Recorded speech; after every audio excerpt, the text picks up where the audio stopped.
Good afternoon. How are you? Well, I guess you can tell I'm not from here. So is it okay if I greet you in my native language? How you doing? Now, that little action was called shooting cuffs, for those of you who wonder what that. Anybody from New York? Ah, nobody. Okay. You see? Those shooting cuffs. First of all, it's a thrill for me to be here. But I'm going to tell a lot of stories today about the process of connecting yourself with you. How many people's mothers or fathers know what you do for a living? The first thing I want you to do is think mentally that that title is erased from your business card, and in its place you insert the following word: leader. You know? Now, I know when I was coming up, the definition of leadership was about people on top telling people on the bottom what to do. And it said you have to have the authority. They work for me, therefore.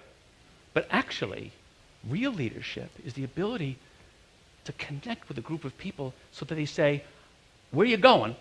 I'm going with you. Right? That's the whole idea. Yeah? Now, I'm going to share with you a photograph of one of the great leaders of all times. Are you ready? You have a mental picture? Who are you thinking? Jobs, Welch? No? It's her. Yes, that's my favorite movie.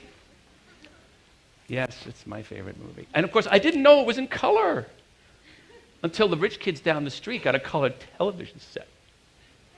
And we could see what Oz was like. But if you think what happened, here's Dorothy, lost from home. Glenda comes down, says, there's this thing called Oz, and she decides, you know what? I'm going. And she was warned, it's going to be really bad.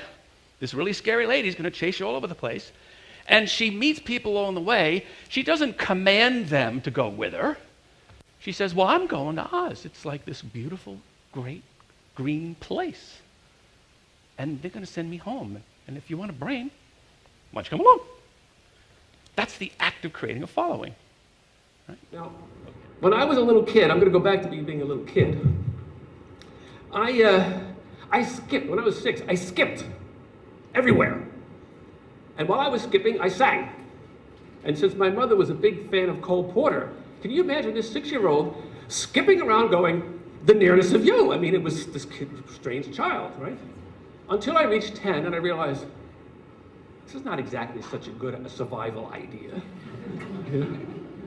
And it was certainly not, as I found myself in the hallways of the mighty McCann, a recipe for business.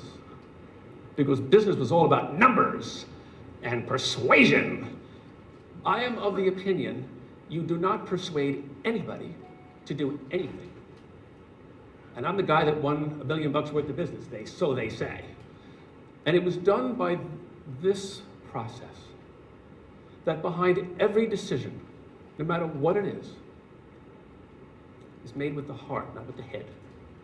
If a group of people decide to say, I will follow you, it's what I call buoyancy. It's because they believe that you believe and love them. Yeah? I met a guy who went to Sandhurst. Anybody had gone to Sandhurst here?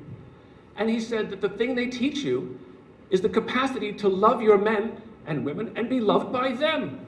That's military. It's fantastic, okay? So the hidden agenda, in my view, is the unspoken, visceral, emotional motivation in the heart of your audience. So the first step is to understand what that is. Peeling away the lens. And the second is to connect yourself to it. That's the hidden agenda. So I'm going to take you through some stories as to how I went about doing that. How's that? Thank you very, very much.